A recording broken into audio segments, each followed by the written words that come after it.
আউযুবিল্লাহি মিনাশ শাইতানির রাজিম বিসমিল্লাহির রহমানির রহিম আল্লাহুম্মা সাল্লি আলা মুহাম্মাদি ওয়া আলা আলি মুহাম্মাদ কামা সাল্লাইতা আলা ইব্রাহিম ওয়া আলা আলি ইব্রাহিম ইন্নাকা হামিদুম মাজিদ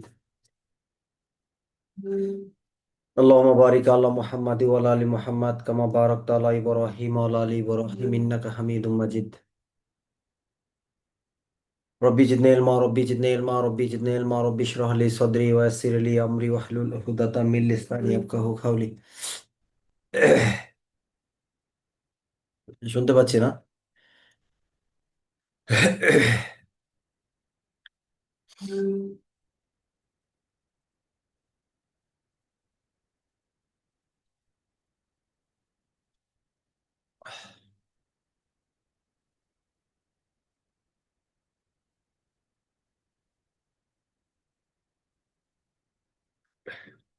আচ্ছা, সমস্যা বিষয় তো আপনার গ্রুপে দেখলেন, আসলাম আমার ক্লাসে জয়েন করলাম। বিষয়বস্তু হলো দুইটা ক্লাস। একটা হলো আপনাদের প্রবিধান শুরু হবে এক ব্যাচে, তাই না? দণ্ডবিধি শেষ করি গতকালকে। কিছুক্ষণ প্রবিধানে আলোচনা করব, তারপর আরেকটা ব্যাচে মাদক দ্রব্য আইন শুরু করব। ঠিক আছে? দুইটা ক্লাসই করবো তো, শর্ট টাইমে কোনো রিভিশন না দিয়ে ইনশাল্লাহ অল্প সময়ের ভিতরে।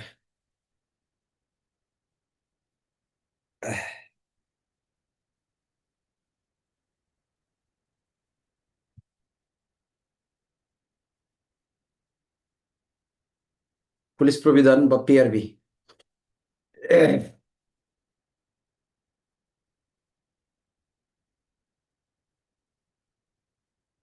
1927 সালে আবিষ্কার হয় প্রথম, আমরা 1943 হিসেবে জানি।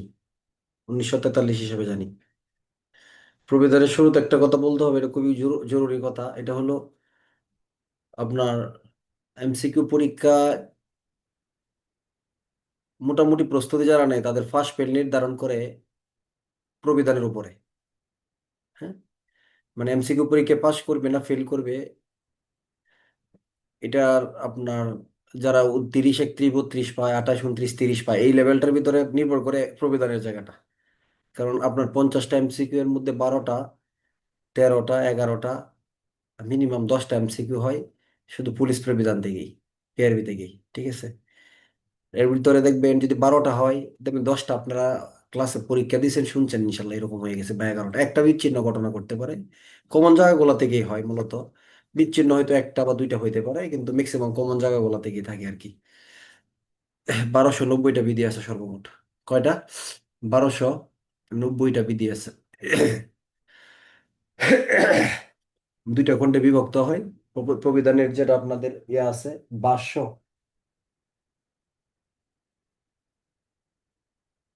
প্রথম খণ্ড এবং দ্বিতীয় খণ্ড, এই যে ভাষ্যগুলো আছে, এই যে শামসুর রহমান স্যারের ভাষ্যটা, এটা থাকলে ভালো হয়। কারণ এটা হচ্ছে গিয়ে আপনার, আমরা ফৌজদারি যেমন পড়ছি প্রবিধানের কথাগুলো ওইটার সাথে মিল থাকে, বা সহজ হবে অনেকের জন্য। অন্য লেখকের থাকলেও খুব অসুবিধা নাই, এটা নিয়ে জটিলতা নাই। তবে আমরা শুরু থেকে এটাকে অনুসরণ করি আর কি। একটা ভাষ্য অন্তত প্রথম খণ্ডটা কিনে নেবেন। দ্বিতীয় খণ্ডটা আপনারা যদি নাও কিনেন, খুব একটা চাপ পড়বে না, অসুবিধা হবে না ইনশাল্লাহ। আমরা যেগুলো আছে বইয়ে দিছি এগুলো থেকে হয়ে যাবে। তবে প্রথম খণ্ডটা অবশ্যই লাগবে, এটা বাধ্যতামূলক। বুঝাতে পারছি? প্রবিধানের প্রথম খণ্ড বই আপনার লাগবেই। আর যদি কারো দুই খণ্ড একসাথে কোনো বই কিনা থাকে সেটা আরো ভালো, আলহামদুলিল্লাহ, কোনো সমস্যা নেই। যদি বলেন না এটা না কিনলে হবে কিনা, না, এক কথায় উত্তর হলো এটা ছাড়া হবে না। ঠিক আছে? এটা লাগবে আপনার। আমাদের পুলিশ হ্যান্ডবুক যেরকম গুরুত্বপূর্ণ, এটাও এরকম গুরুত্বপূর্ণ একটা জায়গা। সবাই সংগ্রহে নেবেন। দাম খুব একটা বেশি না মনে হয়। দ্বিতীয়ত হচ্ছে ফৌজদারি কার্যবিধি আইন, সাক্ষ্য আইন, দণ্ডবিধি আইন, পুলিশ আইন পড়ছি আমরা, তাই না? এখন কষ্ট করে যদি এই প্রবিধানটা আপনি নিয়ে নিতে পারেন ইনশাল্লাহ, তাহলে দেখবেন আপনার পড়াশোনা পরীক্ষা আসার মতো জায়গা 80%, 85% আপনার দখলে চলে আসবে, তারও বেশি, ধরতে 90% চলে আসতে পারে। টোটাল মাইনর এক পড়ে আপনার 10% দখলে আসবে। আর এই পিআরবিটা শেষ করতে পারলে আপনার 90% দখলে চলে আসবে ইনশাল্লাহ। ঠিক আছে? পুলিশ প্রবিধান, তাহলে দুইটা খণ্ড আমরা পড়বো। পুলিশ প্রবিধানের অনেকগুলা ভাগ, অনেকগুলা অধ্যায় বিভক্ত আছে। এর ভিতরে আপনার আজকে আমি ফার্স্ট ক্লাসে বলে দিচ্ছি, আপনাদের রয়েছে যেহেতু প্রথম ক্লাস, প্রবিধানে সবচেয়ে বেশি আপনার প্রাধান্য দিবেন। ফার্স্টের দিক দিয়ে কিছু বিধি তো আছে বলবোই, লাস্টের দিকেও আছে বলবো। এটা আগেও বলছি, এখন আপনাদের বলতেছি। পুলিশ প্রবিধানের ষষ্ঠ অধ্যায় 201 থেকে 410 বিধি। এটা হলো 1290টা বিধির ভিতরে 201 থেকে 410 পড়া হয়ে গেল, মানে আপনার 80% পড়া হয়ে গেল, অথবা 75% পড়া হয়ে গেল। বুঝাতে পারছি মানে গুরুত্বের জায়গাটা। থানা এবং থানা রিলেটেড, তদন্ত রিলেটেড যা আছে, মূলত ম্যাক্সিমাম কার্যক্রমটা হলো যদি আমরা একদম মানে গভীরভাবে বলার চেষ্টা করি, তাহলে পুলিশ প্রবিধানের যে ষষ্ঠ অধ্যায় 201 থেকে 410 বিধি যদি কমও বলে থাকি আমি, তাহলে মিনিমাম হলেও 70% পড়া হয়ে যাবে আপনার এই জায়গাটা দখলে থাকলে। আমি কি বুঝাতে পারছি কথাটা? এটা এতটাই গুরুত্বপূর্ণ একটা অধ্যায়। যেমন সব সব জায়গায় শুরু করার আগে বলি না একটা সাজেশন, যেমন দণ্ডবিধি আইনের অধ্যায়গুলো বলছি মনে আছে না? যেমন ফৌজদারি কার্যবিধির একটা অধ্যায় বলি, কত নম্বর অধ্যায় এটা মনে আছে আপনাদের? যে ফৌজদারি কার্যবিধি যদি অধ্যায় বলি, একটা অধ্যায় বলি 14 নম্বর অধ্যায়, ঠিক না? তাহলে টোটাল আপনার দণ্ডবিধি একটা অধ্যায় বলা যাবে না। সাক্ষ্য আইনের ক্ষেত্রে অধ্যায় বলি 4টা। কত নম্বর অধ্যায়? 2, 5, 9, 10। 2, 5, 9, 10। দণ্ডবিধি 4, 5, 16, 17, 8, 9, 10, 11, তাই না? প্রত্যেকটা জায়গায় একটা গুরুত্ব থাকে, এগুলো এই জায়গাগুলো গুরুত্ব সহকারে নিতে হবে। আচ্ছা, তাহলে প্রবিধানের প্রথম আবিষ্কার হয়েছে কত সালে মনে আছে? এটা এমসিকিউ প্রশ্ন কিন্তু হয়েছে এএসআই থেকে এসআই পদে। প্রবিধান হয়েছে প্রথম 1900 কত সালে? 27 সালে। প্রবিধান প্রথম হয়েছে 1927 সালে। আচ্ছা, আমরা বলবো 1943। আমরা কত বলবো? 1943। আচ্ছা, এই প্রবিধান, এটা পিআরবি তাই না, পুলিশ রেগুলেশন। তাহলে রেগুলেশন শব্দটাকে আমরা প্রবিধান বলি তাই না, প্রবিধান বলতেছি। পুলিশ প্রবিধান বলতে, তাহলে প্রবিধান শব্দটা কোথায় আসছে বলতে পারবেন যদি প্রশ্ন আসে যে প্রবিধান শব্দের উৎপত্তি কোথায়? এই যে রেগুলেশনে, এই যে পিআরবি বা পুলিশ রেগুলেশন, যেটা বেঙ্গল শব্দটা না বলা উত্তম বা বলা উচিত না বা বলা যাবে না, আইন অনুসারে আইন আছে এই মর্মে। তাহলে এই রেগুলেশন শব্দটাকে প্রবিধান বলছে বাংলাদেশ সংবিধানে। কোথায়? বাংলাদেশ সংবিধানে। সংবিধানে কিন্তু রেগুলেশনকে কি বলা হয়? রেগুলেশনকে প্রবিধান বলে উল্লেখ করা হয়েছে, এই জন্য আমরা এটাকে অবশ্যই প্রবিধান বলতে পারবো। আর একটা বিষয় হলো, আমরা এই পুলিশ প্রবিধানের যে জায়গাগুলো পড়বো, প্রবিধানটা কি আইন হবে? এটা কি আইন বলা যাবে? প্রবিধানটা কি আইন? বা পিআরবি যে পড়বে এটা কি আইন? যেমন ফৌজদারি কার্যবিধি একটা আইন, সাক্ষ্য একটা আইন, দণ্ডবিধি একটা আইন, এটা কি একটা আইন হবে? এটা অবশ্যই আইন হিসেবে গণ্য করতে হবে। বাংলাদেশ সংবিধানে 152-তে বলা আছে যে প্রবিধান অধ্যাদেশ যা আছে সবগুলা কি হয়? সবগুলা আইন হিসেবে কিন্তু গণ্য হয়। আর প্রবিধানের মূল বিষয়বস্তুটা কি? প্রবিধান হলো আমরা যে অন্যান্য আইনগুলো পড়ছি, এই আইনগুলাকে কি করবে? কার্যকারিতা বৃদ্ধি করবে, আইনগুলোকে বিশ্লেষণ করবে এবং ওই আইনগুলোর মতোই সমভাবে কার্যকর হবে। এগুলো হলো কি? প্রবিধান বা পিআরবি। যদি বলে প্রবিধানটা আসলে কি, তাহলে আপনার প্রবিধানের ভাষ্যতে বলা আছে যে প্রবিধান কাকে বলে। যদি বলে যে প্রবিধান কাকে বলে, তাহলে বলতেছে যে প্রবিধান হলো যাহা কার্যপদ্ধতি বর্ণনা করে, মূল আইনকে কার্যকর করার জন্য প্রণীত, যাহা কর্তৃপক্ষ বা সরকার প্রণয়ন করে, তাহাই প্রবিধান। তাহলে ফৌজদারি কার্যবিধি ধরেন 154 এজাহারের কথা বলা আছে, এটা কি আবার বিস্তারিত বিবরণ কোথায় গিয়ে আসছে? পিআরবি 243 আসছে না? 243 আসছে। এরপরে আপনার ধরেন পুলিশ আইনের ধরেন 44 ধারা জেনারেল ডায়েরি, এটার বিস্তারিত বিবরণ কোথায় আসছে? পুলিশ প্রবিধানের 377-এ আসছে না? হ্যাঁ। আচ্ছা, পুলিশ আইন তো ইমনি পদ্ধতিগত আইন, যে আইন মাইনের একটা অন্তর্ভুক্তই পড়ে। তাহলে আপনার ফৌজদারি কার্যবিধির এরকম অনেক জায়গা অল্প একটু আলোচনা আছে, যেমন 173 পুলিশ রিপোর্ট, এগুলোর পিআরবিতে এসে বর্ণনা করছে বিস্তারিত, 272, 275 চার্জশিট, ফাইনাল রিপোর্ট। সময় খুব কম। ইন্সপেক্টরশিপ পরীক্ষার প্রশ্ন দেখছেন? দেখছেন অনেকেই? আপনারা হাসছেন প্রশ্ন দেখে এরকম, হাসছেন না যারা প্রশ্ন দেখছেন? অনেকে বলছে স্যার এটা কি প্রশ্ন করলো, এটা আমাদের, এই প্রশ্নটা আমাদের হওয়া উচিত। হ্যাঁ, দেখছেন না প্রশ্নটা? সময় নেই আজকে, যেহেতু লেট হয়ে গেছে, আমি ডাক্তারের কাছ থেকে আসছি। আগামী ক্লাসে আলোচনা করবো প্রশ্ন, আজকেরটা এবং কালকে যে প্রশ্নটা হবে এটা। মানে পড়াশোনা আপনারা ইতিমধ্যে যা পড়ছেন তার ভিতরে দেখবেন অনেক কমন এই প্রশ্নের ভিতরে, ইতিমধ্যে যা পড়ছেন। পড়াশোনা করলেই স্বাভাবিক, পড়াশোনা করলেই প্রশ্ন কমন পড়বে পরীক্ষার হলে, এটাই স্বাভাবিক নিয়ম।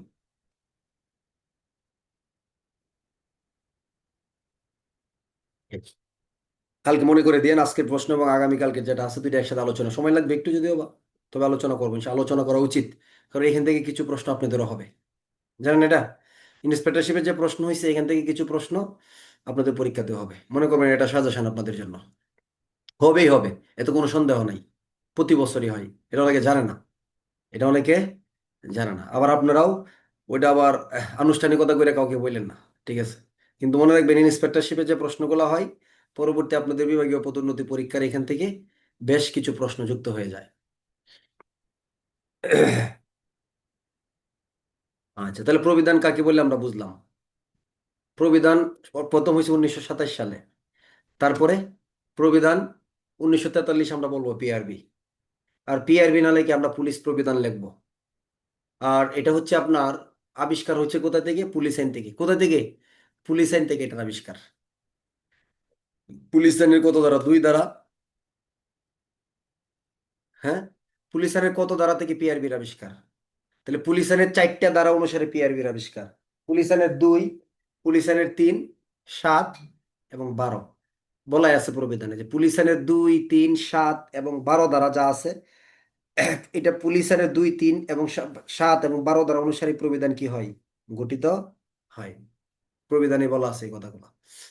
যাই হোক, তাহলে আমরা আলোচনা শুরু করি ইনশাল্লাহ। গুরুত্ব সহকারে নিতে হবে, অত্যন্ত গুরুত্ব সহকারে নিতে হবে।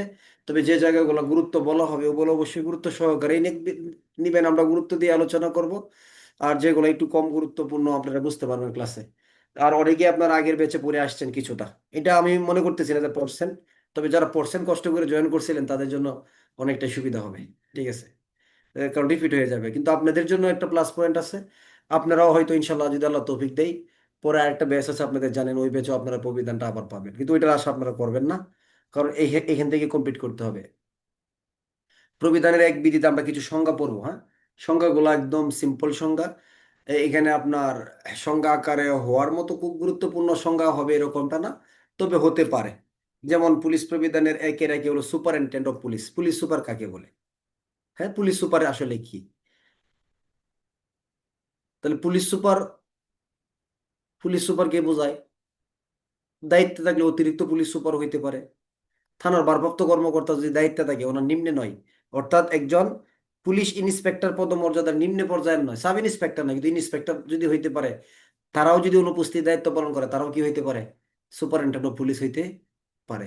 প্রবিধানের বেশ কিছু জায়গার ভিতরে উল্লেখ করা আছে যে ইন্সপেক্টর পদমর্যাদার অফিসারও কি হইতে পারে? ইন্সপেক্টর বা ভারপ্রাপ্ত কর্মকর্তাও পুলিশ সুপার হইতে পারে, এরকম কিছু জায়গা আছে। তাহলে আমরা হয়তো বেশ কয়েকটা বিধি পড়তে পারি, যেমন 1-এ বলা আছে, পুলিশ প্রবিধানের 63 বিধিতে বলা আছে, পুলিশ প্রবিধানের 132 বিধিতে বলা আছে। এরকম আরো কিছু নির্দিষ্ট জায়গা আমরা পেতে পারি, যে থানার আমরা ফৌজদারি কার্যবিধি আইনের অনুসারে পড়ছি না? একটা দাও না, শোনো।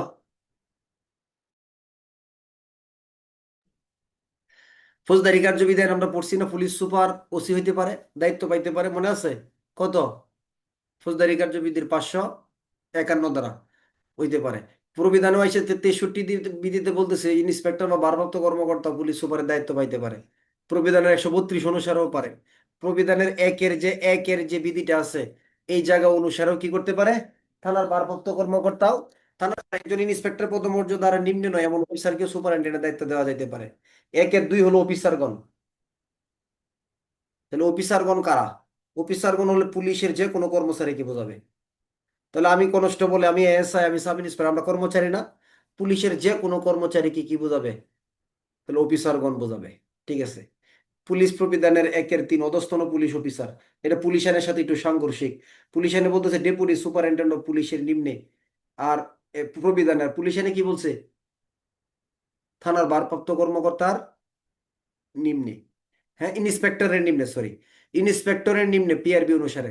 তাহলে প্রবিধান অনুসারে ইন্সপেক্টর কিন্তু অধস্তন না, মানে বইয়ের ভাষা অনুসারে, পুলিশ আইন অনুসারে।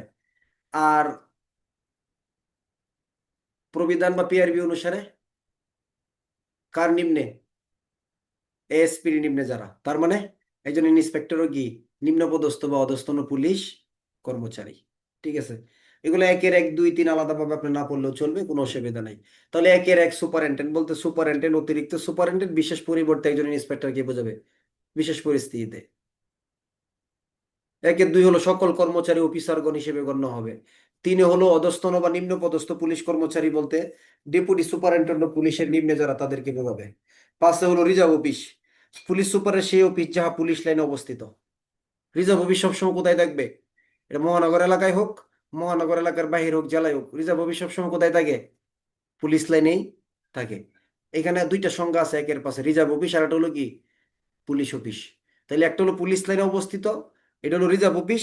আর একটা হলো পুলিশ সুপারের অবশিষ্ট যে অংশটা, সেটা হলো কি? সুপারিনটেন্ডেন্ট অফিস বা পুলিশ অফিস। 1-7 হলো রিজার্ভ অফিসার। রিজার্ভ অফিসার হলো রিজার্ভ অফিসের কেরানির দায়িত্ব নিয়োজিত সিনিয়র সাব ইন্সপেক্টর। রিজার্ভ অফিসে কেরানির দায়িত্বে, কিসের দায়িত্বে?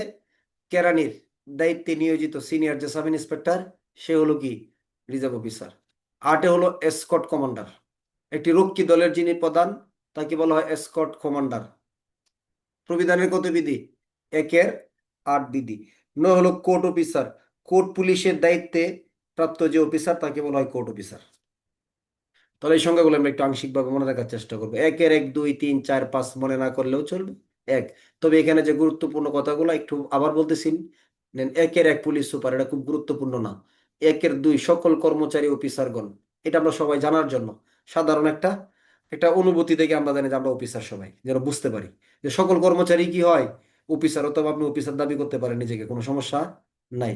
একের 3 হলো নিম্নপদস্থ বা অধস্তন কর্মচারী, হ্যাঁ, সার্কেল সুপারিনটেন্ডেন্টের নিম্নে বা এএসপির নিম্নে যারা, তারা।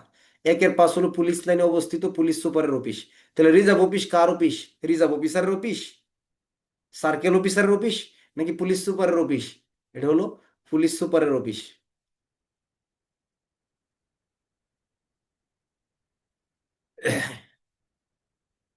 তারপরে 1-7 রিজার্ভ অফিসার, কেরানির দায়িত্বে রিজার্ভ অফিসে নিয়োজিত কি সিনিয়র যে সাব ইন্সপেক্টর, তাকে বলা হয় কি রিজার্ভ অফিসার। 1-8 এসকর্ট কমান্ডার, একটি রক্ষী দলের যে প্রধান তাকে বলা হয় এসকর্ট কমান্ডার। সংজ্ঞা আসতে পারে এসকর্ট কমান্ডার বলতে কি বুঝেন, এসকর্ট কমান্ডারের দায়িত্ব কর্তব্য লিখুন। হ্যাঁ, এরকম সংজ্ঞা আসতে পারে। আর 1-9 কোর্ট অফিসার, প্রবিধানে এই শব্দটা অনেকবার গিয়ে পাবেন কি, কোর্ট অফিসার মানে কোর্ট ইন্সপেক্টর, তাই না? কোর্ট ইন্সপেক্টরের দায়িত্ব কর্তব্য কি, অর্থাৎ কোর্টের আপনার জিআরও কি। ওই কোর্ট ইন্সপেক্টর দিয়ে অনেক কথা, প্রবিধানের সবচেয়ে যে শব্দটা বেশি উচ্চারিত হয়েছে আপনি গিয়ে পাবেন, এটা হলো কোর্ট ইন্সপেক্টর, এটা সবচেয়ে বেশি ব্যবহৃত হয়েছে।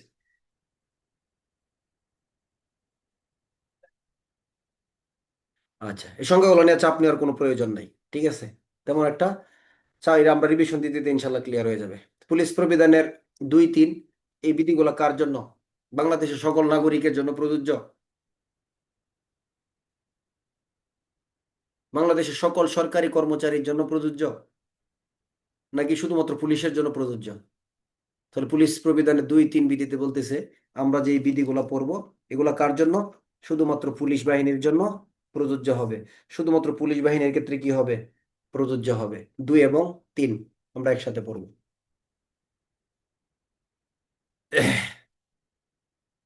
প্রবিধানের 4, পুলিশের প্রশাসন যেগুলো আছে 4টে ভাগে বিভক্ত আছে, মানে রেঞ্জ, জেলা, সার্কেল, থানা, তাই না? কয়েকটা ইউনিয়ন নিয়ে একটা থানা হবে, কয়েকটা থানা নিয়ে একটা সার্কেল হবে, কয়েকটা সার্কেল নিয়ে একটা জেলা হবে, কয়েকটা জেলা নিয়ে একটা কি হবে? রেঞ্জ হবে। সহজ না এরকম না বিষয়টা? মহকুমা কিন্তু এখন আর ব্যবহার হয় না। তাহলে থানা কয়েকটা ইউনিয়ন নিয়ে হয় না? আপনার যে থানায় আছেন, আপনার আপনার থানাটা কয়টা ইউনিয়ন নিয়ে আপনি বলেন, এটা সাধারণ জ্ঞান প্রশ্ন। আমি যে থানায় বসবাস করি, আমার 10টা ইউনিয়ন নিয়ে আমার থানা গঠিত।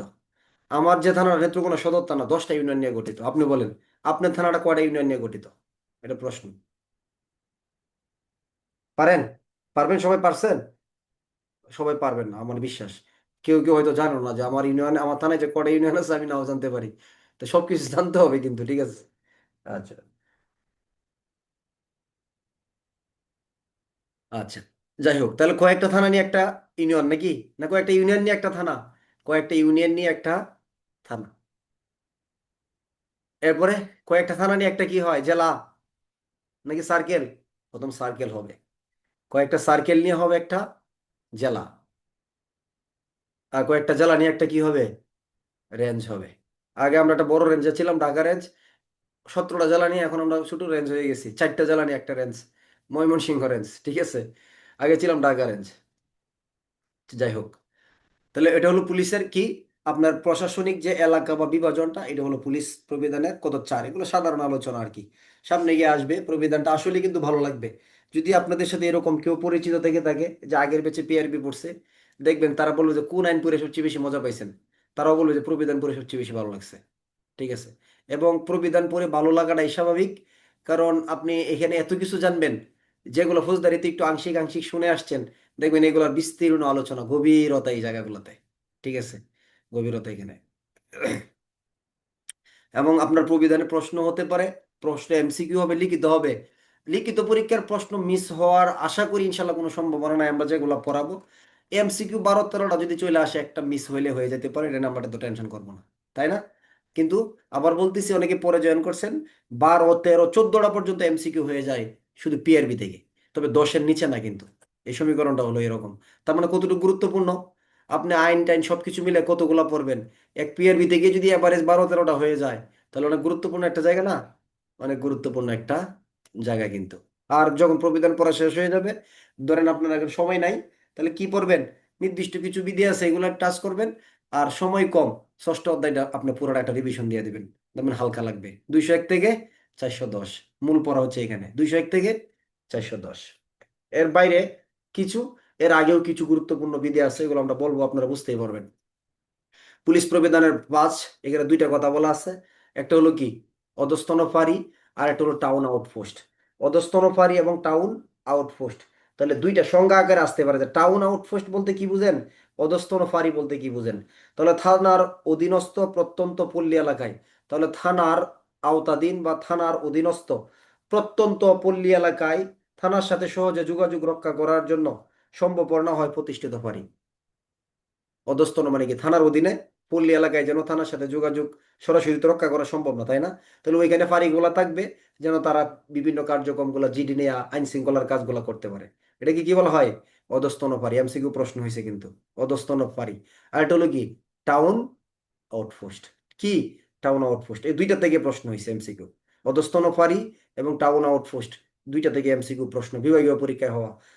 টাউন আউটপোস্টটা কি, পৌরসভা এলাকার সুবিধাজনক স্থানে টাউন পেট্রোলের সুবিধার্থে প্রতিষ্ঠিত। তাহলে পৌরসভা এলাকায় সুবিধাজনক স্থানে টাউন পেট্রোলের সুবিধার্থে প্রতিষ্ঠিত বিষয়কে কি বলা হয়, থানা বলা হয়, ফাঁড়ি বলা হয়, টাউন আউটপোস্ট বলা হয়। এই প্রশ্নটা আইছে, কি বলা হয়, টাউন আউটপোস্ট। বুঝছেন? আমি এই জন্য বলছি যে আমার কিন্তু মার্ক করা থাকে, এই জন্য বইটা থাকলে সুবিধা হয়, মার্কার রাখবেন, মার্ক করে ফেলবেন, বুঝতে পারবেন যে এগুলো এমসিকিউ এর জন্য। কি করার জন্য, এগুলা এমসিকিউ এর জন্য। পুলিশ প্রবিধানের 6, বাংলাদেশ পুলিশের কি সমূহ, শাখা সমূহ। বাংলাদেশ পুলিশের কি শাখা, অনেক শাখা এখন, স্পেশাল ব্রাঞ্চ, অপরাধ তদন্ত বিভাগ সিআইডি, তাই না, র্যাপিড অ্যাকশন ব্যাটালিয়ন, তারপরে এসপিবিএন, এপিবিএন, তারপরে ইন্ডাস্ট্রিয়াল পুলিশ, হাইওয়ে পুলিশ, কত রকমের police, industrial police, tourist police, river police, তাই না, পুলিশের অনেক রকম শাখা এখন। তার মানে রেলওয়ে পুলিশ। তাহলে প্রাচীন শাখা যেগুলো ছিল ওগুলা এখানে অল্প কিছু কথা বলা আছে, কিন্তু এখন গিয়ে যদি বাংলাদেশ পুলিশের শাখা আসে, তাহলে আপনি বেশ কয়েকটা এইভাবে লিখতে পারেন যে এই শাখাগুলা, ঠিক আছে, এই কয়েকটা শাখা। আবার ডিবি পুলিশ লিখেন না, আবার নারী পুলিশ লিখেন না, এগুলো কিন্তু পুলিশের আলাদা কোনো শাখা না, যে নারী পুলিশ, ডিবি পুলিশ, এটা কিন্তু কোনো শাখা না। ডিবি হলো ওই যে প্রত্যেকটা জায়গায় পুলিশ আছে যাদের জায়গায় শাখা, ওই শাখার একটা আওতাধীন তারা কাজ করে আর কি, ঠিক আছে। যাই হোক, তাহলে পুলিশের আসলে যে প্রাচীন যে জায়গাগুলো, ওই সময় শাখাগুলো কি ছিল, ঊর্ধ্বতন ঊর্ধ্বতন প্রশাসনিক কর্মকর্তা হলো আইজিপি ডিআইজি, যারা তারা, বুঝছেন? মানে পুলিশের শাখাগুলোর ভিতরে ঊর্ধ্বতন প্রশাসনিক অফিসারকে ইন্সপেক্টর জেনারেল এবং ডেপুটি ইন্সপেক্টর জেনারেল আছেন, তারা হলো পুলিশের কি ঊর্ধ্বতন প্রশাসনিক কর্মকর্তা। এটা হলো 1 নাম্বার পুলিশের শাখার ভিতরে। তাহলে পুলিশের প্রধান শাখা হলো আইজিপি ডিআইজি, হলো প্রধান শাখা, বুঝছেন? ঊর্ধ্বতন প্রশাসনিক অফিসার, তাদের সাথে কয়েকটা শাখা যুক্ত আছে, কি কি জানেন, রেলওয়ে পুলিশ, অপরাধ তদন্ত বিভাগ, তারপরে ট্রেনিং একাডেমি, যেটা আপনার পুলিশ একাডেমি সারদা, মানে প্রথম কয়েকটা শাখার নাম ছিল কি কি, অপরাধ তদন্ত বিভাগ যেটা, অর্থাৎ সিআইডি, জেলা police, railway police, police training college, inspector general staff, এই 6টা শব্দ ব্যবহার করা ছিল। কি কি, তাহলে ঊর্ধ্বতন প্রশাসনিক অফিসার ও deputy inspector general, inspector general, আর এদের সাথে যুক্ত কি, জেলা পুলিশ, রেলওয়ে পুলিশ, তারপর হলো পুলিশ ট্রেনিং কলেজ, অপরাধ তদন্ত বিভাগ, আর একটা হলো কি ইন্সপেক্টর জেনারেলের স্টাফ। এখন আর এইভাবে আমরা লিখবো না, আপনার যে কয়েকটা মনে থাকে যে বাংলাদেশ পুলিশের কয়েকটা শাখা লিখুন, তাহলে আপনি যে কয়টা মনে থাকে। এমন কেউ এরকম ডিভিশনে আছেন, শাখায় আছেন, যে আপনাদের নাম ছাড়া পড়ে গেছে, তাহলে আমার মন খারাপ করে না, ঠিক আছে, শাখা তো অনেকগুলো, সবগুলো বলা যাবে না, বা সবগুলো হয়তো আমার মুখস্থও নাই, কিন্তু আপনি বলতে থাকলে দেখবেন 17-18টা হয়ে গেছে, তাই না, এরকম।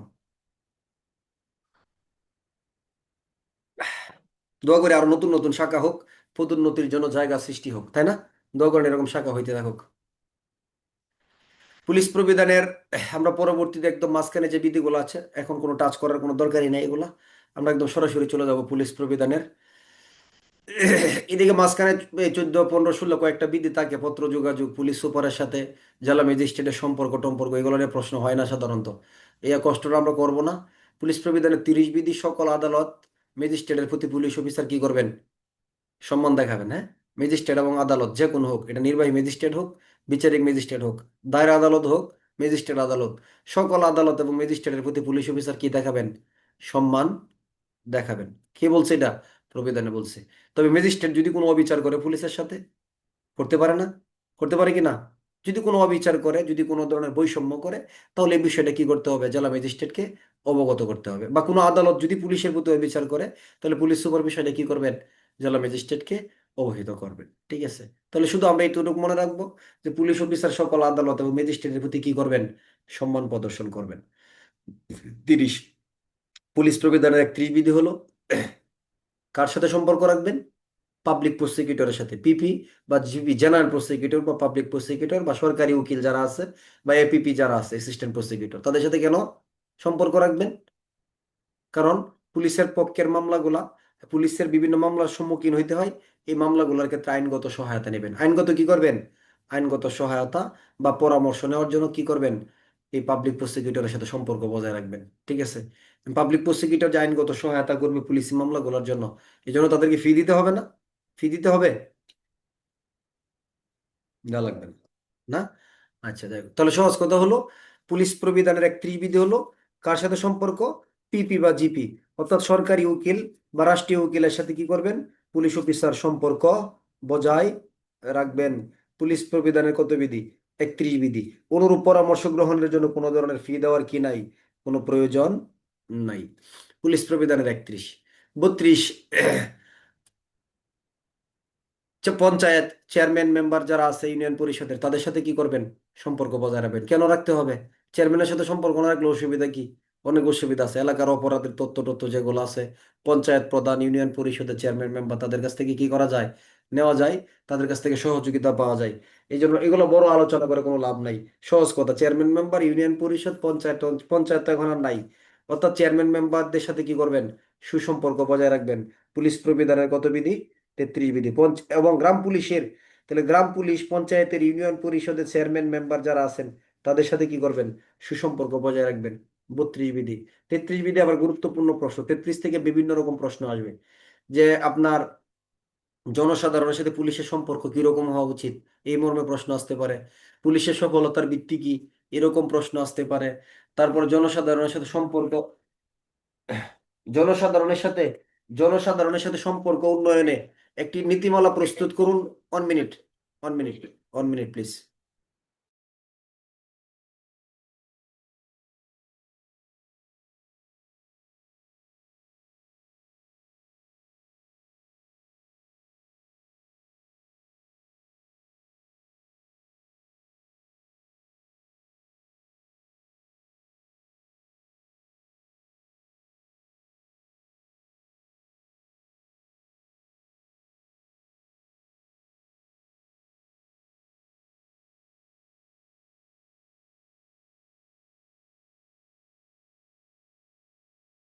আচ্ছা, ঠিক আছে, ঠিক আছে, আল্লাহ হাফেজ। আচ্ছা, 33, হ্যাঁ, যে বলতেছিলাম যে কিরকম প্রশ্নগুলো হয় পুলিশ প্রবিধানের 33 বিধি থেকে, যে জনসাধারণের সাথে সম্পর্ক উন্নয়ন একটা কি করুন, সুপারিশমালা। এই 2025 সালে পরীক্ষাটা গেল না লাস্টে, এই যে লাস্ট 25 পরীক্ষাও কিন্তু 33 বিধি থেকে কি হয়েছে? প্রশ্ন হয়েছে। আমরা অনেক কথা লিখতে পারবো গুছায়া, কিন্তু 33-এর কথাগুলোকে আমরা কি করব? আগে লেখার চেষ্টা করব। তাহলে যদি প্রশ্ন আসে এমসিকিউ, যে পুলিশের সফলতার মূল ভিত্তি কি আসলে? পুলিশের সফলতার মূল ভিত্তি হলো জনসাধারণের সাথে কি? সম্পর্ক। তাই না? জনসাধারণের সাথে যদি সম্পর্ক ঠিক থাকে, তাহলে সেই ক্ষেত্রে পুলিশের সফলতার কি হবে? মূল ভিত্তি তৈরি হবে। যদি প্রকৃতপক্ষে এরকমটাই ভাবি,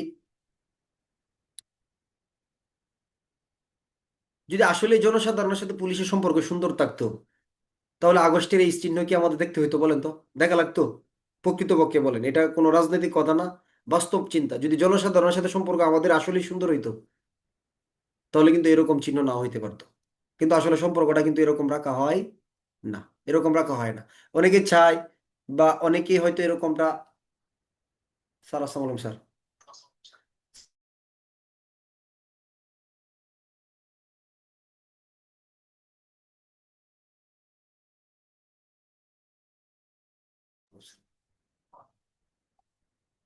আচ্ছা, যাই হোক, ওদিকে না গেলাম। তাহলে জনগণের সাথে পুলিশের সম্পর্কের কথা প্রবিধানে কি বলে?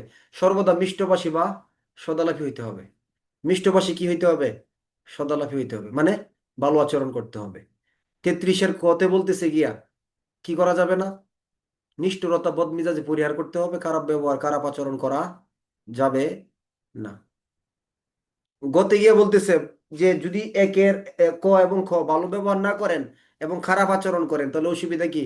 তাহলে পদোন্নতির জন্য কোনো সুপারিশ করা যাবে না। কি করা যাবে না? কোনো পদোন্নতির জন্য কোনো সুপারিশ করা যাবে না। কয় নাম্বার এটা? গ। ঘতে গিয়ে বলতেছে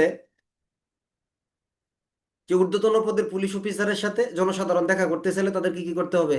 দেখা করাই দিতে হবে। সহজ কথা।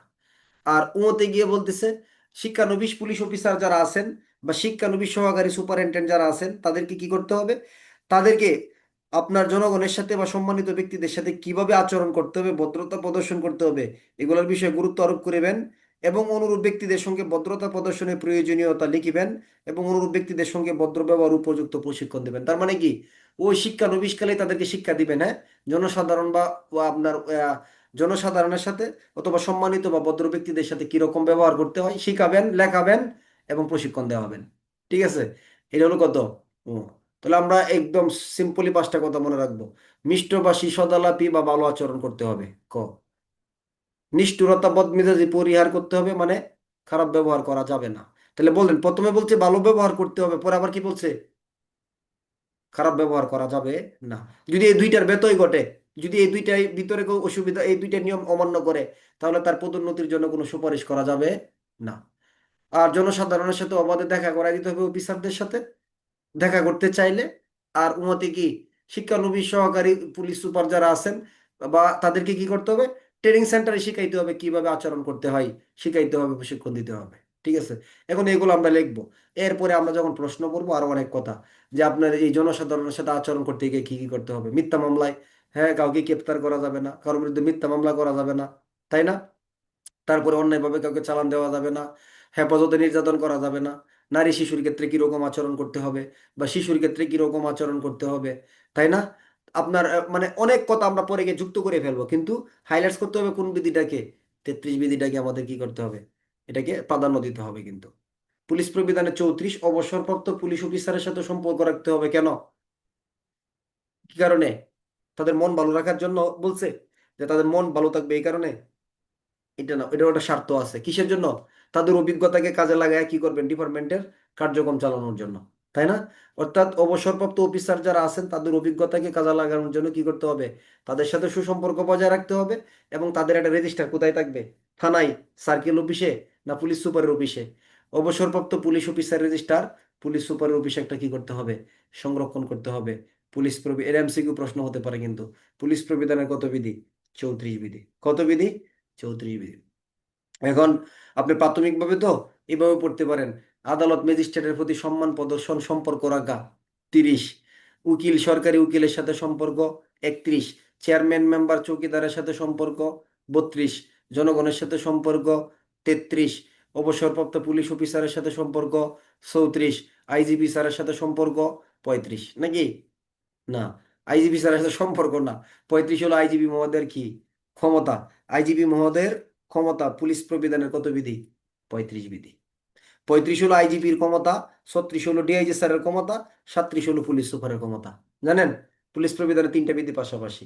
আইজিপি মহোদয়ের ক্ষমতা 35 বিধি, ডেপুটি ইন্সপেক্টর জেনারেলের ক্ষমতা 36 বিধি, পুলিশ সুপারের ক্ষমতা দায়িত্ব পুলিশ প্রবিধানের 37 বিধি।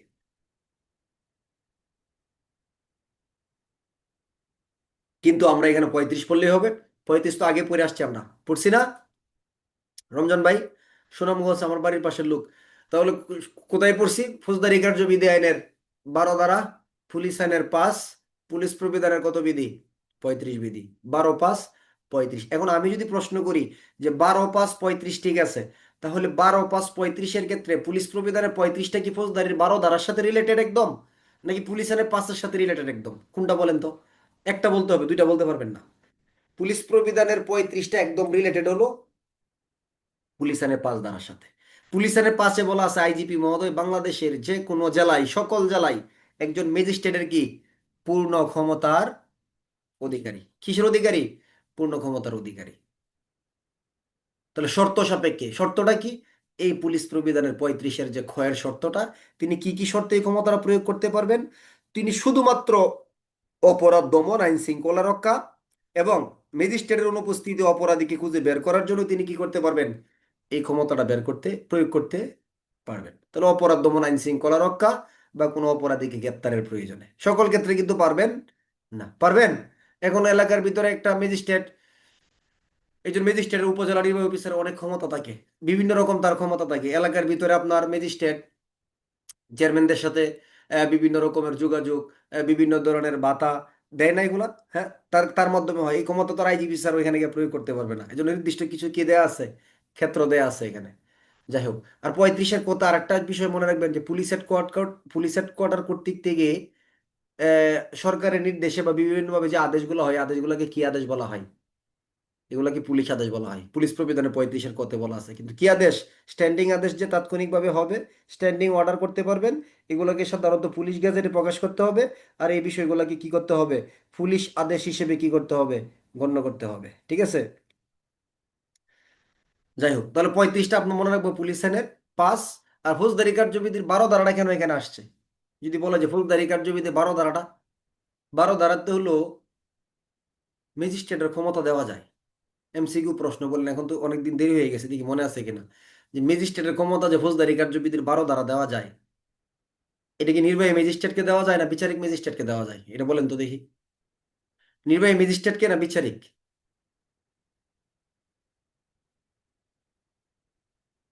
নির্বাহী ম্যাজিস্ট্রেটকেও দেওয়া যায়, বিচারিক ম্যাজিস্ট্রেটকে দেওয়া যায়, এসপির উপরে পুলিশ অফিসারকেও কি দেওয়া যায়? ম্যাজিস্ট্রেটের ক্ষমতা দেওয়া যায়, তাই না? তাহলে এসপির উপরে যদি দেওয়া যায়, তাহলে আইজিপি স্যারকে দেওয়া যাবে না? দেওয়া যাবে। এই হিসাব করে এখানে কোন ধারাটা আসছে? 12 ধারাটা আসছে আর কি, বুঝছেন? এই হলো বিষয়। 36-37 পড়ার দরকার না এখন আমাদের এদিকে। একদম গুরুত্বপূর্ণ জায়গাগুলাই পড়বো। আপনি একদম আল্লাহর উপর ভরসা রাখেন, আমার প্রতি বিশ্বাস রাখেন। আপনি যদি মনে করতেছেন যে এই বিধিটা গুরুত্বপূর্ণ ছিল, এটা ঢুকে যাবে, দেখবেন এটা প্রশ্ন আপনাকে এমসিকিউ পরীক্ষা নিয়ে নিব, আমি আলোচনা করে ফেলবো ইনশাল্লাহ সময় মতো করে।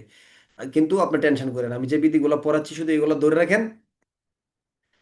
আপনাদের তো মনে হয় একটা সহজ হইতেও পারে, একটা কোন কোন বিধিগুলা পড়াইছে এই মর্মে একটা ক্লাসও কিন্তু আপনাদের রেকর্ড দিছি না আগে? পাইছেন না গ্রুপে? প্রবিধানের একটা ক্লাসে সবগুলো রেকর্ড আছে, কিন্তু এটা একবার শুনে নেবেন। রেকর্ডটা আপনাদের অনেকের কাজে লাগতে পারে, যেহেতু প্রবিধানের ক্লাস শুরু করছেন। এই একটা রেকর্ড, মানে 1-1.5 ঘন্টা সময়ের মতো একটা রেকর্ড আছে, কোন বিধিগুলা পড়াইছে ওখানে দেখবেন। ঠিক আছে, ওই রেকর্ডটা একটু শুনবেন আজকে রাত্রেই। তাহলে আপনার পড়াটা অনেক আপনার জন্য কি হবে, সহজ হবে ইনশাল্লাহ। ঠিক আছে? আচ্ছা, এরপরে প্রশ্ন পড়ানোর সময় কিছু বিধি আবার আসবে, যেমন আমরা এখন ফৌজদারি কার্য পুলিশ প্রবিধানের 51 বিধি, আপনার পরিদর্শনকালে লক্ষণীয় বিষয় কি, এখন পড়াবো না, কিন্তু প্রশ্ন আকারে যাব। এটা অপরাধ তদন্ত নির্দেশিকা দেওয়া আছে। ফৌজদারি মামলার তদন্ত তদারকিকরণ, পুলিশ প্রবিধানের 54 বিধি আমরা এখন পড়াই নাই, কিন্তু পরবর্তীতে প্রশ্ন পড়ানোর সময় এই বিধিগুলো আমরা ঠিকই আলোচনা করব। ঠিক আছে? আচ্ছা, পুলিশ প্রবিধানের একটা বিধি 47 বিধি, পরিদর্শনের সংখ্যা, এমসিকিউ প্রশ্ন আসতে পারে। আপনি যদি ইন্সপেক্টর জেনারেল অফ পুলিশ পরিদর্শন করে, তাহলে তার সময়সীমা কত বছর? একটা জেলা পরিদর্শন করবেন কত দিনে? 2 বছরে। উনি প্রতি বছর সময় পাবেন না। প্রতি বছর সময় নাই, সুযোগ নেই। 2 বছর একবার যেন একটা জেলা পরিদর্শন হয়, এটা হলো ইন্সপেক্টর জেনারেল অফ পুলিশের। আর ডেপুটি ইন্সপেক্টর জেনারেলের কত বছর? বাৎসরিক পরিদর্শন। এটা হলো বাৎসরিক। অন্যান্য ক্ষেত্রে আরো নিয়ম কানুন বিধিবিধান আছে, তবে পরিদর্শনের ক্ষেত্রে ম্যাক্সিমাম ক্ষেত্রেই ইন্সপেক্টর জেনারেল ছাড়া অন্যান্য যে ক্ষেত্রগুলো আছে, এই জায়গাগুলো আমরা দেখবো কত বিধিতে। পুলিশ প্রবিধানের 47 বিধিতে ইন্সপেক্টর জেনারেল 2 বছর, অন্যান্য ক্ষেত্রে 1 বছর। ঠিক আছে, যদি পরিদর্শনের সংখ্যা দিয়ে কোনো প্রশ্ন আসে। পুলিশ প্রবিধানের 53 বিধি হলো গুরুত্বপূর্ণ মামলা। কি মামলা? গুরুত্বপূর্ণ মামলাগুলা। কোন কোন মামলাগুলো গুরুত্বপূর্ণ মামলা হিসেবে গণ্য হবে? তাহলে 1 নম্বর, স্পেশাল রিপোর্টের ভিত্তিতে যে মামলাগুলো রুজু হবে এটা গুরুত্বপূর্ণ মামলা হবে। 2 নম্বর, গুরুত্বপূর্ণ ঘটনা বা দাঙ্গা হাঙ্গামা সংক্রান্ত। কি? দাঙ্গা হাঙ্গামা সংক্রান্ত, অর্থাৎ মারাত্মক লেভেলের দাঙ্গা হাঙ্গামা সংক্রান্ত যে মামলা, এগুলো গুরুত্বপূর্ণ মামলা হিসেবে বা এসআর কেস হিসেবে গণ্য হবে, 2টা। 3 নম্বর, গুরুত্বপূর্ণ কোনো ব্যক্তিরা জড়িত আছে। 4 নম্বর, গুরুত্বপূর্ণ কোনো ঘটনা। 5 নম্বর, পুলিশ অফিসার জড়িত আছে এরকম। আরেকটা হলো ঊর্ধ্বতন অফিসারগণ যে সমস্ত মামলাকে গুরুত্বপূর্ণ মামলা হিসেবে অভিহিত করবেন, সেই সমস্ত মামলাগুলাকে কি হিসেবে হবে? এসআর মামলা বা গুরুত্বপূর্ণ মামলা হিসেবে অভিহিত হবে। তাহলে প্রথমে কি? Special report. 2 নম্বর, দাঙ্গা হাঙ্গামা। 3 নম্বর, গুরুত্বপূর্ণ ব্যক্তি। 4 নম্বর, কোনো গুরুত্বপূর্ণ বিশেষ ঘটনা। 5 নম্বর, পুলিশ অফিসার জড়িত। এরপরে ঊর্ধ্বতন পদের পুলিশ অফিসারগণ যে মামলাগুলোকে গুরুত্বপূর্ণ মামলা হিসেবে কি করবেন, অভিহিত করবেন, সেই সকল মামলাগুলাই কি হবে, গুরুত্বপূর্ণ মামলা হিসেবে কি হবে, গণ্য হবে। পুলিশ প্রবিধানের কত বিধি? হ্যাঁ, 53 বিধি। কত? পুলিশ প্রবিধানের 53 বিধি। পুলিশ প্রবিধানের 63 বিধি, একজন থানার ভারপ্রাপ্ত কর্মকর্তাও পুলিশ সুপারের অনুপস্থিতি কি হইতে পারে, সুপারিনটেন্ডেন্ট অফ পুলিশের দায়িত্ব পাইতে পারে। প্রবিধানের কত বিধি? 63 বিধি। কত? 63 বিধি।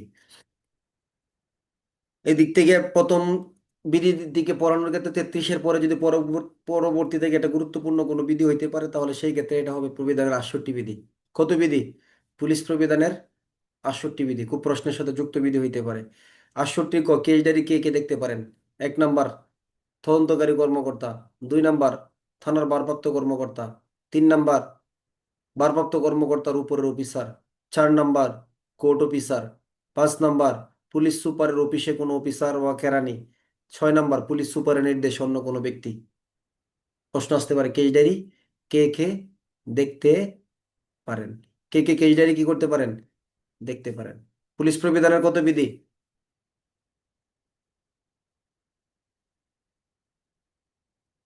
68-র ক বিধি। এই ব্যাচটা পরে কিন্তু মাদক দ্রব্যের ক্লাস শুরু হবে। আমি বলছি বাচ্চাকে, এরিয়া ডাক্তারের কাছে গেছিলাম, একটু লেট হয়ে গেছে, কিন্তু যেন ক্লাসটা মিস না হয় এই জন্য বাসায় এসে সরাসরি বসছি। আপনাদের জন্য রিকোয়েস্ট থাকবে, আপনারা অবশ্যই মাইনরিটিগুলো ওনাদের সাথে পড়ে ফেলবেন, তাহলে আপনাদের প্রস্তুতিটা এরকম ভাবে হবে, আপনারা কল্পনা করতে পারবেন না। এটা বুঝতে পারছি।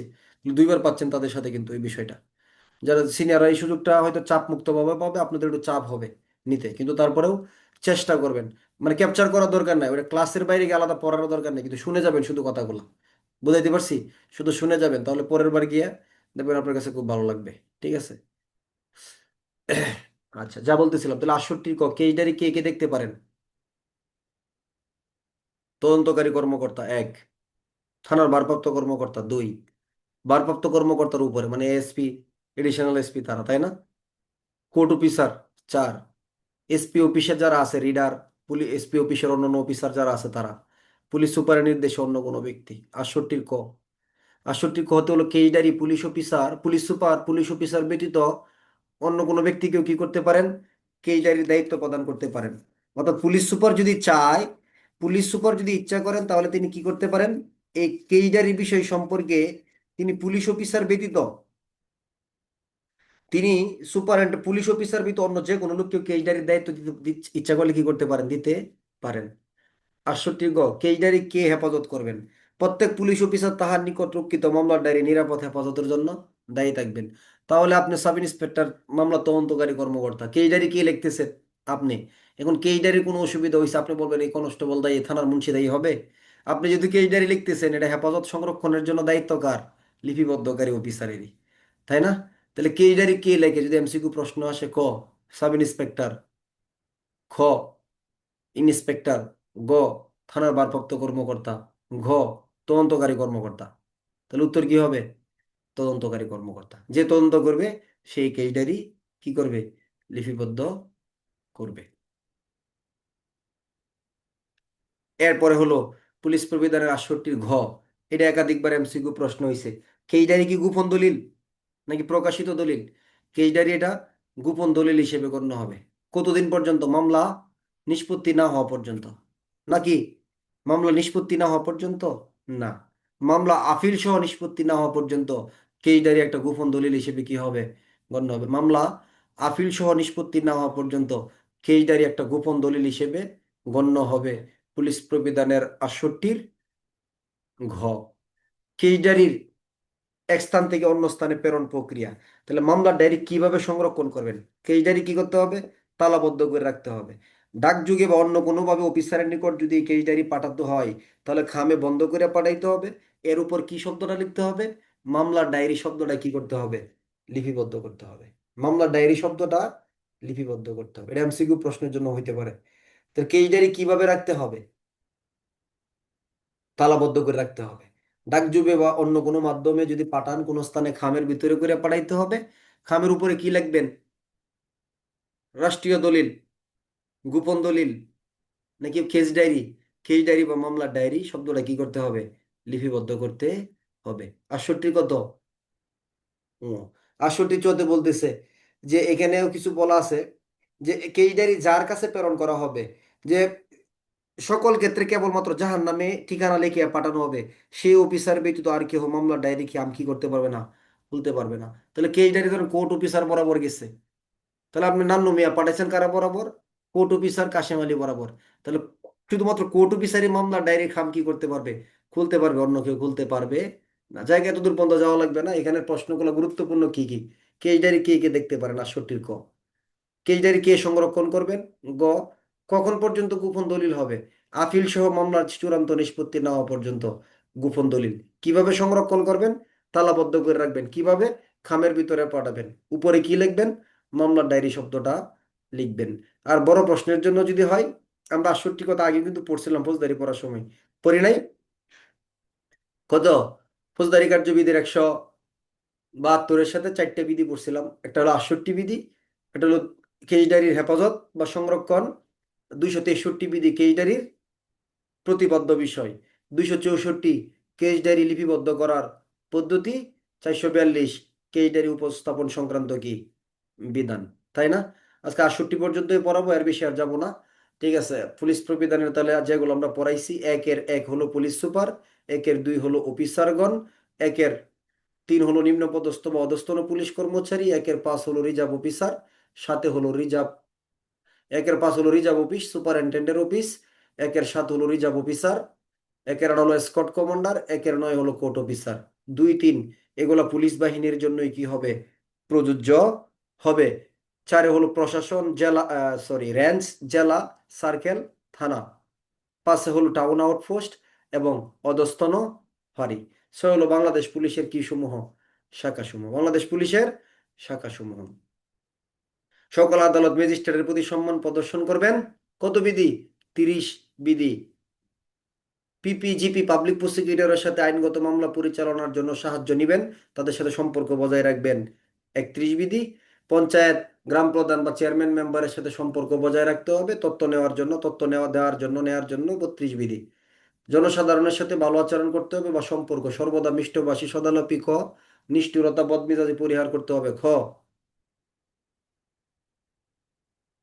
এই দুইয়ের ব্যতয় ঘটলে পদোন্নতির সুপারিশ করা হবে না। গ,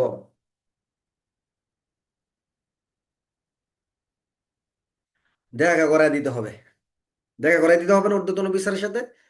ঘ, আবার ট্রেনিং কালে তাদেরকে শিক্ষা দিতে হবে কিভাবে ভদ্র আচরণ করতে হয়। হুম। আম্মুর পক্ষ থেকে তোমার জন্য। আম্মু দিছ, থ্যাংক ইউ। পুলিশ প্রবিধানের 33, বললাম 34 অবসরপ্রাপ্ত পুলিশ অফিসারের সাথে সম্পর্ক। 35 আইজিপি মহোদয়ের ক্ষমতা, ম্যাজিস্ট্রেটের ক্ষমতা প্রয়োগ করতে পারেন পুলিশ আইনের 5-এর যে ক্ষমতা প্রবিধানের 35-এর শর্তে সাপেক্ষে। 47 বললাম পরিদর্শনের সংজ্ঞা। 53 কি? গুরুত্বপূর্ণ মামলা। কি গুরুত্বপূর্ণ মামলা? পারবেন না? কি কি গুরুত্বপূর্ণ মামলা?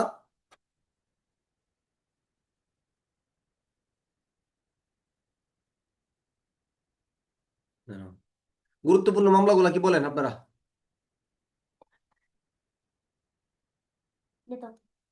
ডাক যাও। বাবু কি করে? কান্না করতেছে কেন? মনে আছে আপনাদের? আমার মনে আছে কিন্তু বলি নাই। কি কি? স্পেশাল রিপোর্ট, দাঙ্গা হাঙ্গামা, গুরুত্বপূর্ণ ব্যক্তি, গুরুত্বপূর্ণ ঘটনা, পুলিশ অফিসার জড়িত, ঊর্ধ্বতন অফিসার যেগুলোকে গুরুত্বপূর্ণ মামলা হিসেবে অভিহিত করবেন।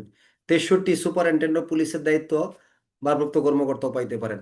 আর 68 মাত্র বললামই। কে কে কেস ডায়েরি দেখতে পারেন এটা সবাই বলেন। কে কে কেস ডায়েরি দেখতে পারেন? 6 ধরনের ব্যক্তি পারেন না? 6 ধরনের ব্যক্তি,